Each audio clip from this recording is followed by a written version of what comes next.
ನಮಸ್ಕಾರ, police news 007ಗೆ ಸ್ವಾಗತ. ಇವತ್ತಿನ ವಿಶೇಷ ಸುದ್ದಿ ಏನಿದೆ ತಿಳಿಯೋಣ ಬನ್ನಿ.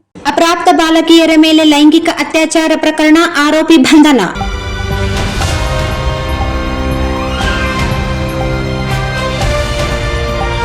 ನಗರದ ಪಿಡಬ್ಲ್ಯೂ ಕ್ಯಾಂಪ್ನ ನಿವಾಸಿ ನಗರದ ವಾರ್ಡ್ ನಂಬರ್ 30ರಲ್ಲಿ ಇಬ್ಬರು ಅಪ್ರಾಪ್ತ ಬಾಲಕಿಯರ ಮೇಲೆ ಅತ್ಯಾಚಾರ ಎಸಗಿದ ವ್ಯಕ್ತಿಯೋರ್ವನನ್ನು ನಗರದ ಪೊಲೀಸ್ ಠಾಣೆ ಪೊಲೀಸರು ಬಂಧಿಸಿ ನ್ಯಾಯಾಲಯ ಬಂಧನಕ್ಕೆ ಒಪ್ಪಿಸಲಾಗಿದೆ. ನಗರದ ಪಿಡಬ್ಲ್ಯೂಡಿ ಕ್ಯಾಂಪ್ನ ವಾಸವಿ ನಗರ ವಾರ್ಡ್ ನಂಬರ್ 31ರಲ್ಲಿ ವಾಸವಿದ್ದು ಬಾಬು ಸಾಬ್ ಖಾದರ್ ಸಾಬ್ ಬಂಧಿತ ಆರೋಪಿಯಾಗಿದ್ದಾನೆ.